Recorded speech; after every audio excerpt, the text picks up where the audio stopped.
কেমন আছো সবাই? একটা জিনিস খেয়াল করেছো? সূর্যকে কেন্দ্র করে ঘূর্ণায়মান আমাদের পৃথিবী, আবার পৃথিবীকে কেন্দ্র করে ঘূর্ণায়মান চাঁদ, মাথার উপর ঘূর্ণায়মান পাখা, ঘড়ির ভিতরে ঘূর্ণায়মান তার কাঁটাগুলো। এই ধরনের যে বেগগুলো, এই ধরনের বলতে কি বোঝাচ্ছে?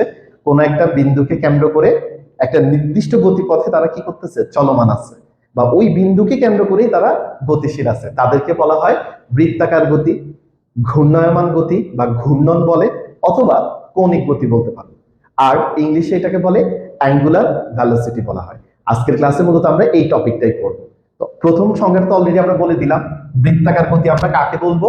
যদি কোন একটা বিন্দুকে কেন্দ্র করে বস্তুটা বৃত্তাকার পথে চলমান থাকে, বৃত্তাকার পথে ঘূর্ণায়মান থাকে, তখন তাকে বলা হয় বৃত্তাকার গতি বা অ্যাঙ্গুলার ভেলোসিটি বলা হয়। রৈখিকের ক্ষেত্রে, রৈখিক কোনটা? যদি তুমি ঠিক নাট বরাবর গতিশীল হও, যদি তুমি ঠিক স্ট্রেট লাইন বরাবর গতিশীল হও, তখন তাকে বলা হয় রৈখিক বেগ। তো রৈখিক বেগের ক্ষেত্রে যেমন আমরা সরণ পড়ি, বেগ পড়ি, ত্বরণ পড়ি, বল পড়ি, গতিশক্তি পড়ি, ভরবেগ পড়ি, সেম ভাবে কৌণিকের ক্ষেত্র বা বৃত্তাকার গতির ক্ষেত্র একই রাশিগুলো আবার পড়তে হবে আমাদেরকে। তো সবার আগে আমরা যেটা দেখবো সেটা হচ্ছে আমাদের কৌণিক সরণ। কৌণিক সরণ যেটাকে বলা হয়, ঠিক আছে? তো আমাকে বলো তো, সরণ জিনিসটা কি? সরণ মানে কি? পরিবর্তন নির্দেশ করে, অবস্থানের পরিবর্তন, স্থানের পরিবর্তন নির্দেশ করে, ঠিক আছে? তো এখানে আমরা বলতেছি কৌণিক সরণ, মানে কোন বরাবর কৌণিক ভাবে তোমার যে পরিবর্তনটা হবে সেটাই হবে তোমার কি? কৌণিক সরণ। তো আমরা যদি একটু খেয়াল করি, ধরো এটা হচ্ছে একটা বৃত্তাকার রাস্তা, যার সেন্টার হচ্ছে আমাদের ও, ওটা হচ্ছে সেন্টার। তো আমরা এটাকে চার ভাগ করে ফেলি আমাদের সুবিধার জন্য। এখন তুমি এ থেকে যাত্রা শুরু করলা, এ থেকে পথ চলা শুরু তোমার। এ থেকে তুমি হাওয়া খেতে খেতে খেতে খেতে খেতে খেতে বিতে চলে আসলা। তোমার পথটা কি? বৃত্তাকার, যেটা ও, ওকে কেন্দ্র করে, ও বিন্দুকে কেন্দ্র করে। তুমি এ থেকে ঘুরতে ঘুরতে কোথায় চলে আসলা? বিতে চলে আসলা। তাহলে এ থেকে বি, এটা তোমার রাস্তার দৈর্ঘ্য, যেটাকে বলবো আমরা রৈখিক দূরত্ব বলবো। আমরা কি বলবো? এটাকে রৈখিক দূরত্ব। রাস্তার যে দৈর্ঘ্যটা তার নাম হচ্ছে রৈখিক দূরত্ব বলে। তো খেয়াল করে দেখো, তুমি একবার এ বিন্দু থেকে ও এর দিকে তাকালা, আবার বি বিন্দু থেকে বি বিন্দুতে এসে ও পয়েন্টের দিকে তাকালা। তো এ থেকে তাকালে এই লাইনটা তৈরি হলো ও এ, বি থেকে তাকালে বি অংশটা তৈরি হলো। তো এর মধ্যে দেখবে একটা কোণের ব্যবধান সৃষ্টি হচ্ছে, কোণ কোণ সৃষ্টি হচ্ছে। এই কোণটার নামই হচ্ছে তোমার কৌণিক সরণ। সোজা বাংলায় তুমি কোন বিন্দুকে কেন্দ্র করে বৃত্তাকার পথে যদি চলমান থাকো, তো তোমার অতিক্রান্ত রাস্তাটা বৃত্তের কেন্দ্রে যে কোণ উৎপন্ন করে। বা আরো ইজি ভাবে বললে, সময়ের সাথে তুমি কৌণিক ভাবে যে দূরত্ব অতিক্রম করো, যে কোণের মানের পরিবর্তন হবে তোমার, তাকে তোমার কি বলা হবে? কৌণিক সরণ বলা হবে। এটাকে অবভিয়াসলি প্রকাশ করা হয় কি দিয়ে? থিতা দিয়ে প্রকাশ করা হয়। এটা প্রকাশ হবে থিতা। আর একক হবে দুই রকমের একক আছে, এটা দুই ধরনের একক আছে। একটা হচ্ছে আমাদের রেডিয়ান একক, রেডিয়ান, আর একটা হচ্ছে আমাদের ডিগ্রি একক। এখন প্রশ্ন আসতে পারে, স্যার কোনটা আমরা ব্যবহার করব? তো মাথায় রাখতে হবে, যদি এসআই একক দরকার হয়, এসআই একক হচ্ছে অবভিয়াসলি রেডিয়ান। আর যদি কোনো ত্রিকোণমিতিক অনুপাতের পরে যদি বসে, সেই ক্ষেত্রে তোমাকে কি করতে হবে? তোমাকে ডিগ্রি এককটা ইউজ করতে হবে। যেমন আমরা জানি পাই এর কয়টা ভ্যালু আছে? পাই এর ভ্যালু হচ্ছে দুইটা, একটা হচ্ছে 3.1416, এটা হচ্ছে রেডিয়ান এককে। আর সেম এই পাইয়ের আরেকটা ভ্যালু হচ্ছে 180 ডিগ্রি, এটা হচ্ছে ডিগ্রি এককে। স্বাভাবিক অনেকের মনে প্রশ্ন থাকে, কোনটা কোথায় ব্যবহার হবে? রেডিয়ান কোথায় ব্যবহার করব, ডিগ্রি কোথায় ব্যবহার করব?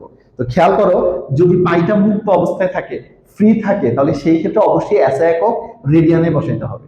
কিন্তু পাইটা যদি কোনো ত্রিকোণমিতিক অনুপাতের পরে থাকে, যেমন ধরো সাইন পাই, এটা অবশ্যই অবশ্যই তোমাকে ডিগ্রি এককে কাউন্ট করতে হবে।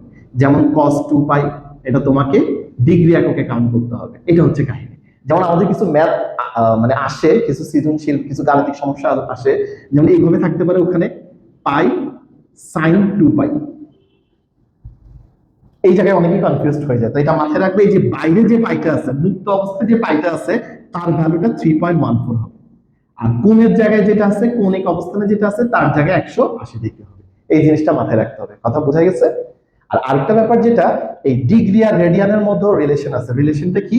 মাথায় রাখবা, 1 রেডিয়ান সমান 57.3 ডিগ্রি হয়। এটা এমসিকিউতে তোমাদের আসতে পারে, 1 রেডিয়ান সমান 57.3 ডিগ্রি হবে। ক্লিয়ার সবার? আর আরেকটা ব্যাপার, এটার কোনো মাত্রা হয় না, কৌণিক সরণের কোনো মাত্রা নাই, ঠিক আছে?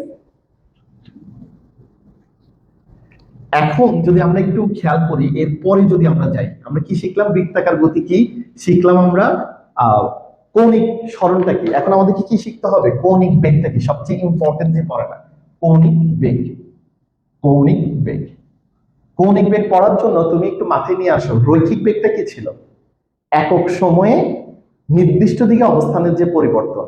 আর রৈখিক দ্রুতি যেটা, রৈখিক দ্রুতি কি ছিল, বস্তুর সময়ের সাথে অবস্থান পরিবর্তনের যে হার, অর্থাৎ একক সময়ে তার যে অবস্থানের পরিবর্তন সেটাকে কি বলা হয়তো, রৈখিক দ্রুতি।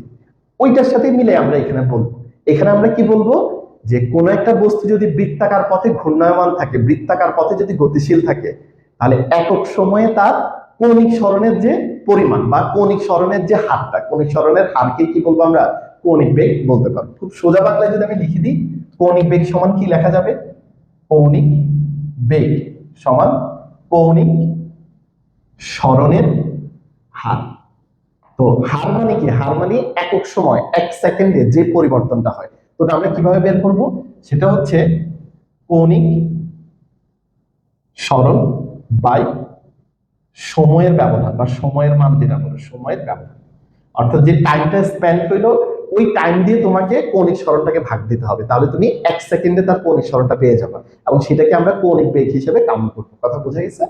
এখন যদি আমরা একটু ভালো করে খেয়াল করি, আমরা যদি বলি যে ডেল টি সময় কৌণিক সরণ ডেল ওমেগা, কৌণিক সরণ ডেল থিটা, তাহলে একক সময়ে কৌণিক সরণটা কি হবে, ডেল থিটা বাই কত, ডেল টি। আর এটা বেসিক্যালি এটাকে বলা হবে গড় কৌণিক বেগ, গড় কৌণিক বেগ, গড় কৌণিক বেগ বলা হবে এটাকে, del theta by del T. আর গড়কে, কৌণিক বেগকে আমরা প্রকাশ করি ওমেগা দিয়ে, আর গড় বোঝানোর জন্য আমরা এখানে কি দিব, ওমেগা বার, বার চিহ্ন দ্বারা গড় বোঝায়, এভারেজ করা বোঝায়। গড় কৌণিক বেগ ওমেগা বার, ওমেগা বার সমান আমরা কি লিখতে পারি, del theta by del t. উপরে হচ্ছে কৌণিক সরণের মান, নিচে হচ্ছে সময়ের মান, ভাগ দিলে যে কৌণিক বেগটা পাবা সেটা হচ্ছে গড় কৌণিক বেগ। এটা কিন্তু খুব ভালোভাবে মাথায় রাখবা।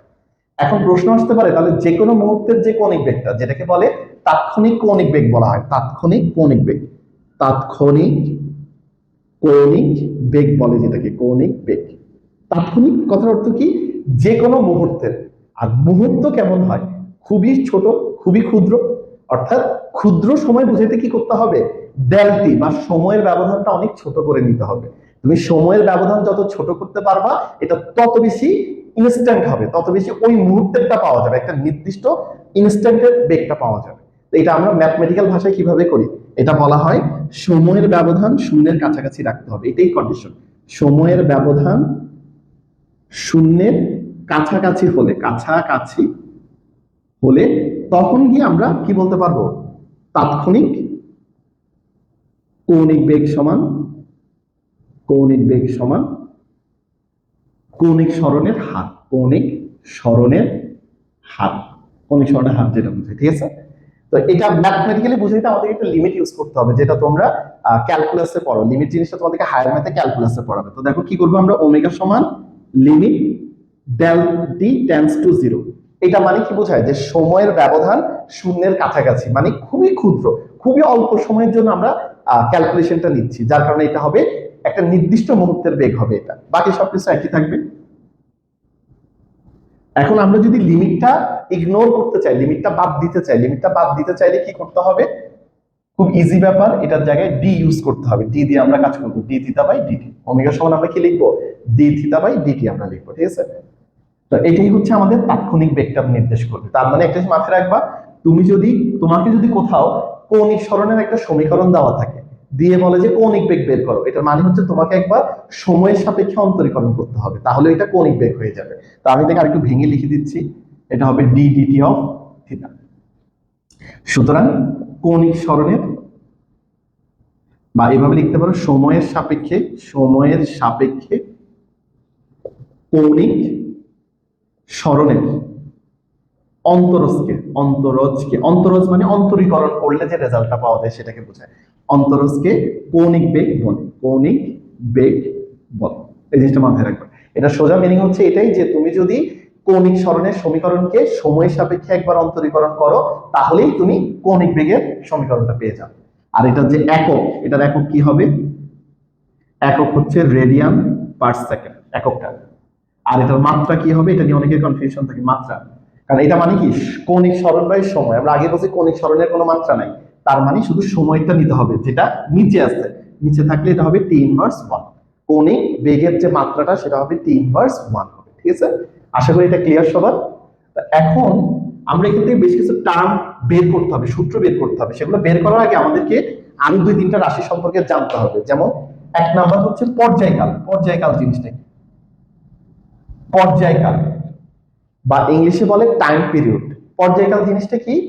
সম্পূর্ণ একবার ঘুরে আসতে যে টাইমটা লাগে, সম্পূর্ণ একবার কম্পিত হতে যে টাইমটা লাগে, সম্পূর্ণ একটি ঘূর্ণনের জন্য যে সময়টা লাগে, তাকে বলা হয় ওই বস্তুর পর্যায়কাল বলে। তো এই পর্যায়কালকে আমরা প্রকাশ করব কি দিয়ে?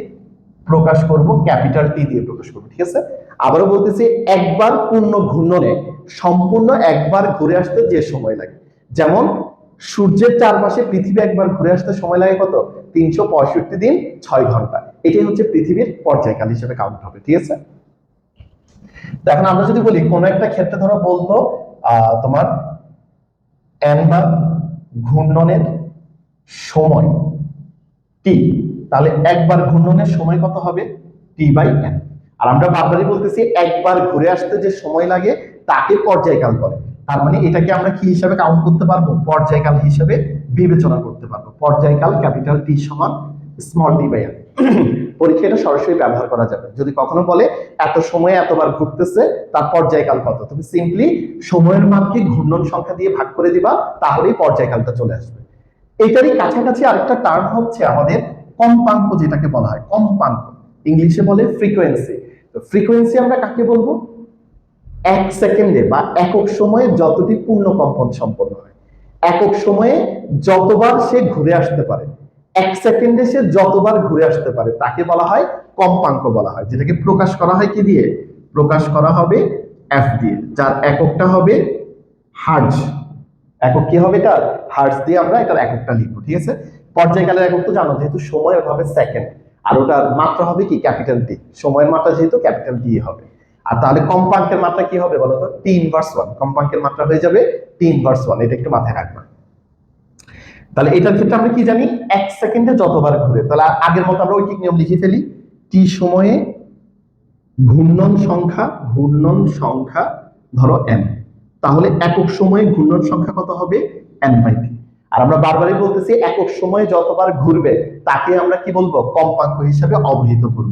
সুতরাং কম্পাঙ্ক f ইকুয়ালস টু হচ্ছে n বাই টি। একটা জিনিস কি খেয়াল করেছো? পর্যায়কাল হচ্ছে small T by capital N, আর কম্পাঙ্ক হচ্ছে capital N by small T. তার মানে কি? একজন আরেকজনের উল্টো, তার মানে কি? একজন আরেকজনের বিপরীত বোঝায়। তার মানে তাদের সম্পর্কটা কি হবে? এদের দুইজনের যে রিলেশনটা, এই সম্পর্কটা হবে, অবশ্যই এটা বৈধ সম্পর্ক, অবৈধ সম্পর্ক না। ঠিক আছে, এই বৈধ সম্পর্কটা কি হবে? টি ইকুয়ালস টু 1 বাই এফ, অর্থাৎ একজন আরেকজনের বিপরীত, একজনের সাথে আরেকজনের দা কমরার সম্পর্ক, অর্থাৎ একটা বাড়লে আরেকটা কমবে, এটা কমলে ওটা বাড়বে, বিপরীত সম্পর্ক হিসেবে কাজ করবে তারা। F equals to 1 by T. এটা খুব অনেক জায়গায় কাজে লাগে, এটা খুব ভালোভাবে মাথায় রাখবে। ঠিক আছে, তাহলে এই রিলেশনটা যদি বোঝা যায়, এটা থেকে আমরা ফার্দার যদি অ্যাডভান্স হই, আরেকটু যদি আমরা সামনে আগে বাড়ি, সেটার ক্ষেত্রে হচ্ছে দেখো, সম্পূর্ণ একবার ঘূর্ণনের ক্ষেত্রে, সম্পূর্ণ একবার ঘূর্ণনে, অর্থাৎ কোনো বস্তু যদি পুরো একটা বৃত্তাকার রাস্তা সম্পূর্ণ একবার ঘুরে আসে, এখানে কয়েকটা টার্ম আমাদেরকে মনে রাখতে হবে, বিভিন্ন জায়গায় কাজে লাগে। এই ক্ষেত্রে রৈখিক দূরত্ব যদি আমরা বলি, রৈখিক দূরত্ব হবে 2πr। যেহেতু তুমি পুরো বৃত্তাকার রাস্তা একবার ঘুরে আসছো, তাহলে রৈখিক দূরত্বটা হবে বৃত্তের পরিধির সমান, আর বৃত্তের পরিধি মানে কি? 2πr হবে, সেটা আমরা নিয়ে ফেললাম। সেম ভাবে তোমাকে যদি বলা হয় রৈখিক সরণের কথা, যদি বলে রৈখিক সরণ, যেহেতু যেখান থেকে যাত্রা করছো সেখানেই চলে আসছো, সেই কারণে রৈখিক সরণ হবে 0, কারণ রৈখিক সরণ হচ্ছে ভেক্টর রাশি, এটা 0 হয়ে যাবে। একইভাবে যদি আমরা বলি কৌণিক সরণ, যদি আমরা বলি কৌণিক সরণ বা কোণের মান, কোণের মান কত হবে বলতো? কোণের মান হবে 2π। এটা আমরা সে পিচ্ছিকাল থেকে জানি যে সম্পূর্ণ একবার ঘুরে আসলে, পুরো বৃত্তাকার রাস্তা ঘুরে আসলে উৎপন্ন কোণের মান হয় 2π, যেটা ডিগ্রিতে হয় 360 ডিগ্রি, আর রেডিয়ানে হবে 2 × 3.1416 হবে এটা। সেম ভাবে আমরা সময়ের মানটা যদি বিবেচনা করি, সময় এই মাত্রই বলছি, পুরো একবার ঘুরে আসার সময়কে কি বলে?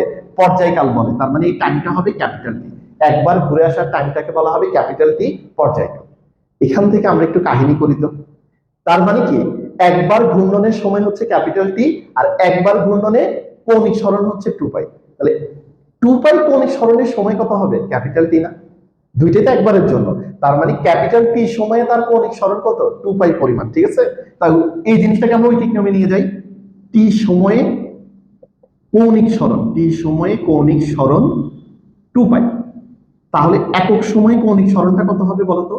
2π বাই ক্যাপিটাল টি। আমরা কি জানি একক সময়ে যে কোণের পরিবর্তন হয়, একক সময়ে যে কৌণিক সরণটা হয় তাকে কি বলে? কৌণিক বেগ বলে। এটা মাথায় রাখতে হবে। সুতরাং কৌণিক বেগ সমান আমরা কি বলতে পারবো?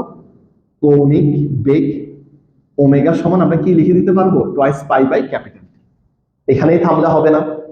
এই 1/t মানে আবার কি বলা যায়? 1/t কে আবার কি বলা যায়? বলে ফেলো তাড়াতাড়ি। 1/t কে বলা যায় আবার f। তাহলে এটা চেহারা হয়ে গেল 2πf। এখানেও থামা যাবে না। f কে আবার কি বলা যায়? ভালো করে দেখো, f কে আবার কি বলা যায়? Capital n/t। তাহলে ওই মানটা যদি আমরা বসাই দিই কি পাবো? 2π ইনটু ক্যাপিটাল n/t। তাহলে ফাইনালি আমাদের রেজাল্টটা কি বের হচ্ছে দেখো, ওমেগা সমান 2π n বাই কত? Small t। তার মানে কৌণিক বেগেরই আমাদের তিনটা আলাদা আলাদা সূত্র আছে। একটা হচ্ছে twice pi by capital T, 2πf, 2π n by small T. প্রশ্ন আসতে পারে কোনটা কখন ব্যবহার করব আমরা। খুবই সিম্পল একটা ব্যাপার। যদি প্রশ্নে গাণিতিক সমস্যায় পর্যায়কাল দেওয়া থাকে তাহলে উপরেরটা দিয়ে আমরা কাজ করব। যদি কম্পাঙ্ক দেওয়া থাকে তাহলে 2 নাম্বারটা দিয়ে আমরা কাজ করব। আর যদি এভাবে বলে, যেমন মিনিটে 1200 বার ঘুরে, মিনিটে 240 বার ঘুরে, বা 20 সেকেন্ডে এতবার ঘুরে, এভাবে যদি ইনফরমেশনটা দেওয়া থাকে তাহলে নিচের সূত্রটা ব্যবহার করব। সময়ের মানটা বসবে স্মল টি এর জায়গায়, আর ঘূর্ণন সংখ্যা বসবে ক্যাপিটাল এন এর জায়গায়। এখান থেকে তোমরা খুব সহজে কৌণিক বেগটা বের করে ফেলতে পারবে। বোঝা গেল ব্যাপারটা সবার? একটু ভালো করে মাথায় রাখো জিনিসগুলো। এখন এখান থেকে আবার তোমাকে দুইটা আলাদা শব্দ মুখস্থ করতে হবে। এগুলো খুবই প্রচলিত শব্দ, আমাদের ডেইলি লাইফে বিভিন্ন মেশিনারিজে এগুলো ব্যবহার করা হয়। যেমন সবচেয়ে প্রচলিত হচ্ছে যেটাকে বলা হয় আরপিএম। আরপিএম তোমার যে কোনো ঘূর্ণায়মান মেশিনারিজের ক্ষেত্রে এটা দেখবা, মোটরসাইকেল এদের ক্ষেত্রে দেখবা আরপিএম কথাটা ইউজ করা হয়। কখনো চিন্তা করছো ব্যাপারটা? এটা মিনিং কি দেখি, চেষ্টা করো তো। আরপিএম কথার মিনিং কি? আর এটার কাছাকাছি আরেকটা টার্ম হচ্ছে আরপিএস। RPM, RPS. আরপিএম কথার মিনিংটা হচ্ছে রেভলিউশন পার মিনিট।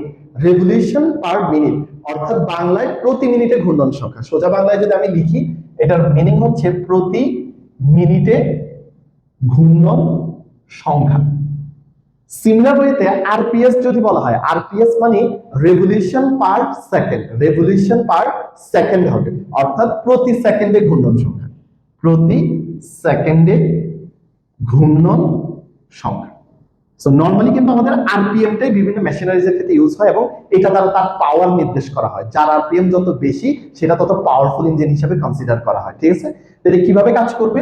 যেমন ধরো কোথাও লিখে দিচ্ছে ধরো 120 আরপিএম, এই যন্ত্রটা 120 আরপিএম এ ঘুরতেছে। এটার মানে হচ্ছে যন্ত্রটা প্রতি মিনিটে 120 বার ঘুরে, প্রতি মিনিটে 120 বার ঘুরে। এখান থেকে তুমি তোমার কৌণিক বেগটা বের করতে পারবে 2π n/t, যেখানে t এর মানটা হবে মিনিট। মিনিট মানে 60 সেকেন্ড, আর ঘূর্ণন সংখ্যা হচ্ছে 120। বসাই দাও এখানে 2π 120/60, that means 4π radian per second. বোঝা গেছে ব্যাপারটা? কোথাও যদি কোনো প্রশ্নে, কোনো উদ্দীপকে, কোনো গাণিতিক সমস্যায় আরপিএম দিয়ে মান দিলে সরাসরি ওটাকে ওমেগাতে কনভার্ট করে ফেলতে হবে, কৌণিক বেগে কনভার্ট করতে হবে। ঘটনার শুরুতে দিলে ওটা হবে আদি কৌণিক বেগ, ঘটনার শেষে দিলে ওটা হবে শেষ কৌণিক বেগ। এই জিনিসটা মাথায় রাখতে হবে আমাদেরকে। সিমিলার ওয়েতে যদি আরপিএস এর ক্ষেত্রে আমরা যাই, এখানে ধরো কোথাও লিখে দিচ্ছে ধরো 60 আরপিএস। এটার মানে হচ্ছে প্রতি সেকেন্ডে 60 বার সে ঘুরে, প্রতি সেকেন্ডে 60 বার ঘূর্ণন। অর্থাৎ কি কি দেওয়া আছে বলতো? টি এর মান দেওয়া আছে 1 সেকেন্ড, আর ঘূর্ণন সংখ্যা দেওয়া আছে কত? 60 বার। এখান থেকে সরাসরি ওমেগার মানটা বের করতে পারবা। 2π n বাই কত? টি। n এর মান হচ্ছে 60, টি এর মান হচ্ছে 1 সেকেন্ড। তাহলে কত চলে আসছে? 120 পাই। একক হবে রেডিয়ান পার সেকেন্ড। এই জিনিসটা খুব ভালোভাবে মাথায় রাখবে, বিভিন্ন গাণিতিক সমস্যা এটা কাজে লাগবে। আশা করি সবার এটা ক্লিয়ার। তাহলে আমরা এর পরের টপিকে যেতে পারি, এর পরের পার্টে আমরা চলে যেতে পারি। পরের পার্টটা আমরা কি পড়বো? সেটা হচ্ছে আমাদের কৌণিক ত্বরণ, যেটাকে বলা হয় কৌণিক ত্বরণের ক্ষেত্রে আমরা যাব। তো রৈখিক ত্বরণ কি জিনিস মনে আছে? রৈখিক ত্বরণ হচ্ছে সময়ের সাথে রৈখিক বেগের পরিবর্তনের হার। জাস্ট ওই রৈখিকের জায়গায় কৌণিক অ্যাড করলেই হচ্ছে, আর কিছু না, আর কোনো কিছু দরকার নেই। যদি আমরা কৌণিক ত্বরণ যাই, কৌণিক ত্বরণ সবার আগে আমাদেরকে পড়তে হবে গড় কৌণিক ত্বরণ, গড় কৌণিক ত্বরণ যেটা, সেটা পড়তে হবে আগে। তো কি বলবো আমরা? খুব সিম্পল কথা, আমরা তো বললামই যে কৌণিক বেগের পরিবর্তনের হার বা একক সময়ে 1 সেকেন্ডে কৌণিক বেগের যে পরিবর্তনটা হয়। তাহলে আমরা লিখে ফেলি গড় কৌণিক ত্বরণ সমান কৌণিক বেগের পরিবর্তনের হার, কৌণিক বেগের পরিবর্তনের হার। সো নরমালি কৌণিক ত্বরণকে প্রকাশ করা হয় আলফা দিয়ে, কিন্তু গড় কৌণিক ত্বরণ বললে এটাকে আমরা আলফা বার দিয়ে প্রকাশ করব, আলফা বার চিহ্ন। এখানে কি হবে? উপরে হবে কৌণিক বেগের পরিবর্তন, কৌণিক বেগের পরিবর্তন ডিভাইডেড বাই সময়ের ব্যবধান, সময়ের পরিবর্তন।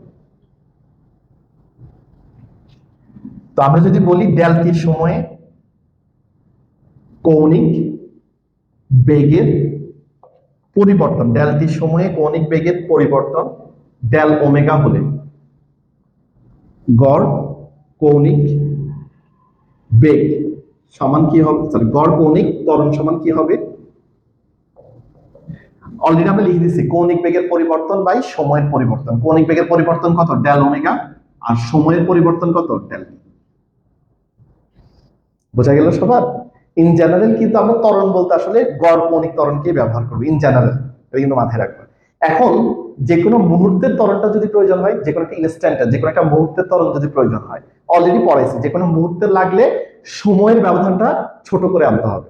সময়ের ব্যবধান যত ছোট করতে পারবা তত তুমি একটা নির্দিষ্ট মুহূর্তের ত্বরণ বের করতে পারবে। তাহলে আমরা আগের মতো চলে যাই, যদি বলা হয় তাৎক্ষণিক ত্বরণের কথা, যদি বলে তাৎক্ষণিক কৌণিক ত্বরণ, কৌণিক ত্বরণ, তাহলে শুধু একটা কন্ডিশনে আমাদেরকে অ্যাপ্লাই করতে হবে, সেটা হচ্ছে সময়ের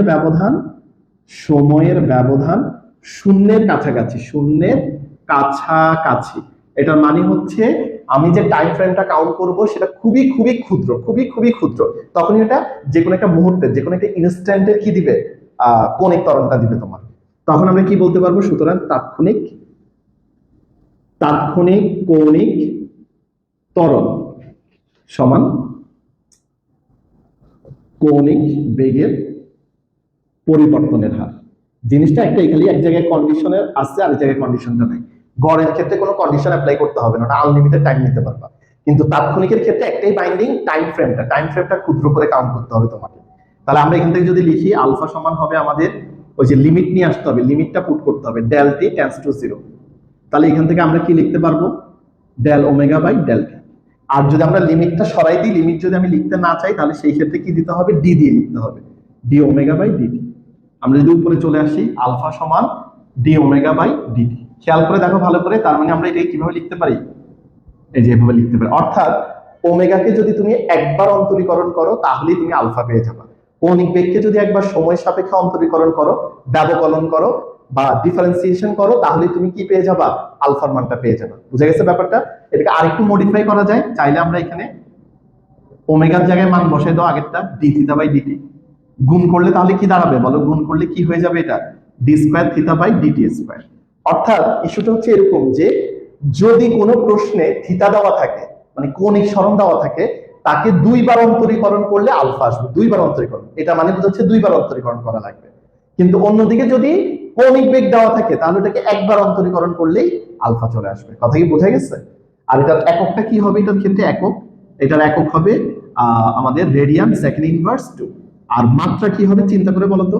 যেহেতু রেডিয়ানের কোনো মাত্রা নাই, সেকেন্ডের মাত্রা হচ্ছে ক্যাপিটাল টি, টি ইনভার্স 2 হবে। তো এই জিনিসটা আমি আরেকটু গোছাই দিচ্ছি, একটু খেয়াল করো ভালো করে। কোথাও যদি তোমার কৌণিক সরণ দেওয়া থাকে, কৌণিক সরণ ধরো থিটা দেওয়া আছে, তাহলে কৌণিক বেগ বের করতে বললে ওমেগা সমান হবে ডি থিটা বাই ডিটি, অর্থাৎ থিটাকে একবার অন্তরীকরণ করতে হবে। আবার আলফা বের করতে হইলে ওমেগাকে একবার অন্তরীকরণ করা লাগবে।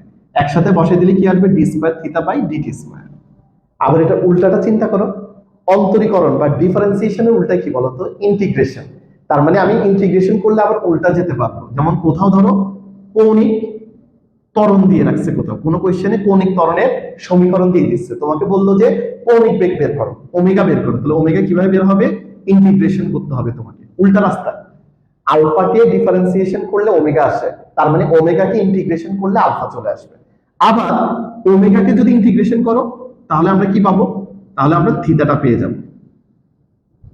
এই হচ্ছে কাহিনীটা। তো এগুলো দিয়ে কিন্তু গাণিতিক সমস্যা আসতে পারে, তোমাদেরকে খুব ভালোভাবে মাথায় রাখতে হবে। কথা কি বুঝা গেছে? খুব ঠান্ডা মাথায় চিন্তা করতে হবে। এখন আমরা আলফার যদি একটা সূত্র বের করি, আলফার একটা সূত্র যেটা আমরা অলরেডি গড় কৌণিক ত্বরণ, যেটা আমরা যদি বলি আদি কৌণিক বেগ, আদি কৌণিক বেগ ওমেগা নট, শেষ কৌণিক বেগ, শেষ কৌণিক বেগ ওমেগা, সময়ের ব্যবধান, সময়ের ব্যবধান ধরো শুধু টি ধরে নিলাম, সময়ের ব্যবধানটা শুধু টি, তাহলে বেগের ব্যবধান কত হচ্ছে, তাহলে এখানে বেগের ব্যবধান ডেল ওমেগা সমান ওমেগা মাইনাস ওমেগা নট, ঠিক আছে। সুতরাং গড় কৌণিক ত্বরণ, এটা আর আলফা বাদ দিচ্ছি না, কারণ নর্মাল ম্যাথে আসলে আলফা দিয়ে লিখে ফেলা হয়। কথা কি বুঝা গেছে? ম্যাথে আমরা যে আলফাটা ইউজ করি সেটা মূলত হচ্ছে গড় কৌণিক ত্বরণী। যদি গড় কৌণিক ত্বরণ বা আলফা দিয়ে লিখতে পারবা তোমরা। কথা বুঝা গেছে? হ্যাঁ, কোন জায়গায় যদি একসাথে গড় কৌণিক ত্বরণও আসে আবার তাৎক্ষণিক কৌণিক ত্বরণও আসে, তখন তোমাকে অবশ্যই গড়টা আলফা বাদ দিতে হবে আর তাৎক্ষণিকটা আলফা দিতে হবে। বাট যদি যে কোনো একটা আসে, শুধু গড় আসছে, তখন আলফা দিয়ে লিখলে কোনো অসুবিধা নাই। আর আবারও বলতেছি, ইন জেনারেল আমরা যে ম্যাথগুলো করি এগুলো সব হচ্ছে গড় কৌণিক ত্বরণ, যেটাকে আলফা দিয়ে কি করা হয়, লেখা হয়, আলফার মাধ্যমে কি করা হয়, লেখা হবে এটা। তো আমরা যদি লিখি del omega by del t, মানটা বসাও, ডেল ওমেগার মান কত, ওমেগা মাইনাস ওমেগা নট, অর্থাৎ কৌণিক বেগের পরিবর্তন হচ্ছে এটা। আর সময়ের ব্যবধানটা আমরা কত ধরছি, শুধু টি ধরছি, সময়ের ব্যবধান হচ্ছে শুধু টি। তাহলে এটি হচ্ছে আমাদের একটা সূত্র, এটা কিন্তু আমরা অলরেডি রৈখিকও করছিলাম। রৈখিকের সূত্রটা কি ছিল, এ সমান ভি মাইনাস ইউ বাই টি, ওটার সাথে সিমিলার সূত্র হচ্ছে এটা।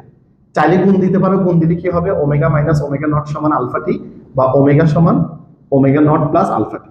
যেটা রৈখিকের ক্ষেত্রে কি ছিল মনে আছে, রৈখিকের ক্ষেত্রে কি বলা হইতো, v equals to u plus এটি।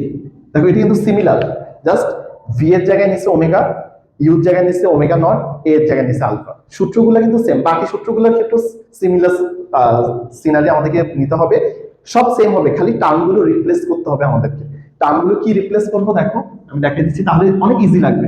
অনেকেই সূত্রগুলোকে অনেক কঠিন মনে করে, অনেক টাফ মনে করে, বাস্তবে এগুলো আসলে এত আহামরি কোনো কিছুই না, খুবই সহজ। জাস্ট তোমাকে বুঝতে হবে, ফিজিক্সটাই বুঝতে হবে, বুঝলেই সহজ, বুঝলেই অনেক সহজ। তো চলো যদি আমরা একটু দেখাই দিই তোমাকে, এই সাইডে ধরো রৈখিক গুলা নিব, সব রৈখিকের কাজ, আর এই সাইডে আমরা সব কৌণিক গুলা নিব, কৌণিকের কাজ, কৌণিক গুলো নিচ্ছি, ঠিক আছে। তো রৈখিকে যেটাকে সরণ হিসেবে কনসিডার করো, সরণ হিসেবে কাকে নিয়ে আমরা বলতো, এস বা এইচ। রৈখিক সরণ হিসেবে তুমি কাকে কাউন্ট করো, এস কে বা এইচ কে। সিমিলার হইতে কৌণিক সরণে তুমি কাউন্ট করতে হবে থিতাকে, কৌণিকের ক্ষেত্রে কাউন্ট হবে কোনটা, থিতা, খেয়াল করো। তারপর রৈখিকে যেটা আদিবেগ হিসেবে কাকে কাউন্ট করো, আদিবেগ হিসেবে ইউ বা ভি নট বলা যায়, ভি নট প্রচলিত, ইন্টারমিডিয়েটে ভি নটটা প্রচলিত, ইউ বা ভি নট বলতে পারো। সেম কৌণিকে আসলে এটাকেই বলতে হবে ওমেগা নট, এতটুকুই, জাস্ট রিপ্লেস করতে হবে। শেষ বেগকে আমরা, শেষ বেগ হচ্ছে আমরা ভি বলি, এখানে এটাকে ওমেগা বলতে হবে। তারপর ত্বরণকে আমরা এই সাইডে বলি এ, আর এখানে এটাকে আলফা দিয়ে ডিফাইন করতে হবে, ঠিক আছে। আর লাস্ট হচ্ছে সরণটা, আচ্ছা সরণটা আমরা অলরেডি লিখছি। আর লাস্ট এখানে একটা জিনিস লাগে, সেটা হচ্ছে ঘূর্ণন সংখ্যা, যেটা রৈখিকের দরকার হয় না। ঘূর্ণন সংখ্যা যদি কখনো চাই, এটা হচ্ছে n equals to theta by 2 pi. এখান থেকে আবার তুমি কৌণিক সরণও চাইতে পারো, কৌণিক সরণ বের করতে পারো। কৌণিক সরণ থিটা সমান কত হবে, 2 পাই n, এটা একটু মনে রাখো। ধরো কোথাও তোমাকে বলছে এটা কৌণিক সরণ এত, তাহলে ঘূর্ণন সংখ্যা কত, জাস্ট 2 পাই দিয়ে ভাগ করলে হবে। অথবা কোথাও বললো যে সে 20 বার ঘুরলো, তার কৌণিক সরণ কত, তখন 2 পাই n বসাই দিলে থিটাটা চলে আসবে। এটা খুবই কাজের একটা জিনিস, মাথায় রাখবে। এখন আসো সূত্রগুলোর ক্ষেত্রে যদি আমরা আসি, যেমন রৈখিক বেগে কমন সূত্র কি বলতো, v equals to u plus a t. Replace করবা, ভি এর জায়গায় ওমেগা, ইউ এর জায়গায় ওমেগা নট, এ এর জায়গায় আলফা, তাহলে কি হয়ে যাবে, ওমেগা সমান omega naught plus alpha t. খুবই ইজি, দেখছো, খুবই ইজি, খালি জাস্ট রিপ্লেস করলে হবে। সেম আমাদের আরেকটা সূত্র কি আছে, a equals to v minus u by t, এখানে রিপ্লেস করো, তাহলে কি হবে, আলফা সমান omega minus omega not divided by t. ওই যে ভি এর জায়গায় ওমেগা, ইউ এর জায়গায় ওমেগা নট, টি তো টি এর জায়গায়, টি চেঞ্জ হবে, রৈখিক কৌণিক সব জায়গায় টি সেম। তারপর যদি আমরা যাই s equals to u t plus half a t square, এখানে যদি রিপ্লেস করি আমরা জিনিসগুলো, তাহলে কি থাকবে, s এর জায়গায় থিটা, ইউ এর জায়গায় ওমেগা নট মাইনাস এ এর জায়গায় আলফা টি স্কয়ার। সিমিলার ভাবে যদি তুমি v square equals to u square plus 2as এর ক্ষেত্রে যাও, এটার সূত্রটা কি দাঁড়াবে, ওমেগা স্কয়ার সমান ওমেগা নট স্কয়ার প্লাস 2, এটা প্লাস হবে, উপরটা প্লাস হবে, 2 আলফা থিটা। আর গড় বেগের ক্ষেত্রে গড়ের সূত্র যেটা, গড় বেগের সূত্র হচ্ছে u plus v divided by 2 into t. এখানে সূত্রটা কি দাঁড়াবে, theta equals to omega plus omega not divided by 2 into t. এটা হচ্ছে গড় বেগ, সমতরণ বা সমমন্দনে চললে তখন গড় বেগের সূত্র দিয়ে সরণ বের করা যায়। আর লাস্ট হচ্ছে সমবেগের সূত্রে যদি যাও সমবেগ, তখন এখানে কি দাঁড়াবে, theta equals to omega t. সমবেগের সূত্রে গেলে theta equals to omega t দিয়ে আমরা কাজ করতে পারি। তো দেখছো কত ইজি, সিমিলার সূত্র, শুধু রিপ্লেস করবা, কষ্ট করে মুখস্থ করার কিছু নেই, রিপ্লেস করে দিলে হবে। প্রসেস প্রসিডিউর সবকিছু একই রকম থাকবে, আশা করি সবার পারা যাবে, ঠিক কিনা? একটু চেষ্টা করলে সবাই পারবে, এটা আহামরি কোনো কিছু না, একটু চেষ্টা করলে হবে। আর লাস্ট একটা জিনিস মনে রাখবা, এখানে যেমন সমতরণ বা বেগ বাড়লে প্লাস আকারে আমরা সূত্র লিখি, আর সমমন্দন বা বেগ হ্রাস পেলে আমরা মাইনাস আকারে সূত্র লিখি। সেম এখানেও যদি ঘূর্ণন সংখ্যা বাড়তে থাকে তাহলে প্লাস আকারে সূত্র হবে, আর ঘূর্ণন সংখ্যা হ্রাস পেতে থাকলে মাইনাস আকারে সূত্র হবে। সব এই সিমিলার, একটু খেয়াল করো সবাই।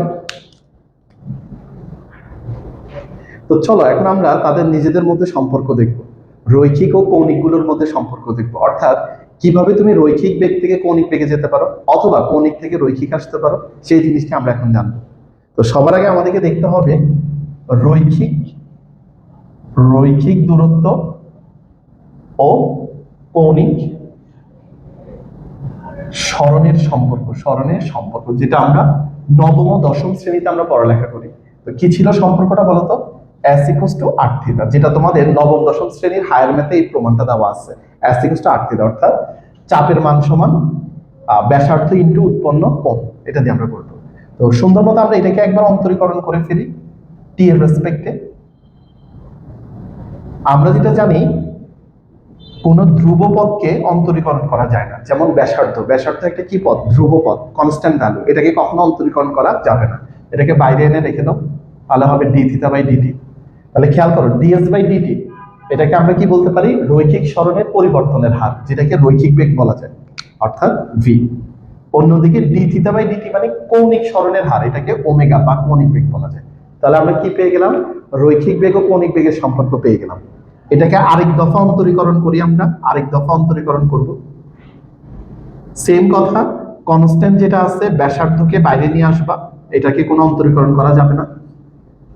তো এখন বাম সাইডে দেখো, এটা হচ্ছে রৈখিক বেগের পরিবর্তনের হার, যেটাকে রৈখিক ত্বরণ বলে, আর এটা হচ্ছে কৌণিক বেগের পরিবর্তনের হার, যেটাকে কৌণিক ত্বরণ আলফা বলে। তাহলে এই হচ্ছে সম্পর্কগুলো, আমি লিখে দিচ্ছি। সরণের ক্ষেত্রে সম্পর্ক হচ্ছে s equals two r theta, বেগের ক্ষেত্রে সম্পর্ক হচ্ছে v equals to omega r, আর ত্বরণের ক্ষেত্রে সম্পর্ক হচ্ছে a ইকুয়ালস টু আলফা। এগুলো কিন্তু ভেক্টর রূপও আছে, চাইলে এগুলো ভেক্টর আকারেও লিখতে পারো, যেমন v ভেক্টর সমান omega vector into r vector, অথবা a ভেক্টর সমান alpha vector into r vector. অর্থাৎ এই যে আমাদের রৈখিক বেগ, যেটা রৈখিক বেগ পাইতে গেলে আমাকে কৌণিক বেগ আর অবস্থান ভেক্টর বা দূরত্ব যেটা, সেটাকে ক্রস গুণন করতে হবে, তাহলে আমরা রৈখিক ভেক্টরটা পাবো, যেগুলো অনেক সম্পর্কে ইউজ হয়। আর আরেকটা মাথায় রাখবা, কৌণিক বেগ দূরত্বের সাথে রিলেটেড না, কারণ কৌণিক বেগের কোনো সূত্রে তুমি দূরত্ব পাবা না। তার মানে কৌণিক বেগ কোনোভাবেই দূরত্বের সাথে রিলেটেড না, কাছে হোক দূরে হোক সবার কৌণিক বেগ সেম হবে। কিন্তু রৈখিক বেগটা সরাসরি দূরত্বের সাথে রিলেটেড, দূরত্বের সমানুপাতিক। তার মানে ঘূর্ণন অক্ষ থেকে যে যত দূরে থাকবে তার রৈখিক বেগ তত বেশি হবে, আর ঘূর্ণন অক্ষের যত কাছে থাকবা তত রৈখিক বেগ কম হবে। মনে থাকবে সবার। সবাই ভালো থাকো, সুস্থ থাকো। আর কোনো প্রশ্ন থাকলে অবশ্যই কমেন্ট করে জানাবা, আর অবশ্যই বন্ধুদের সাথে শেয়ার করে দেবো। ভালো থাকো সবাই, আল্লাহ হাফেজ, আসসালামু আলাইকুম।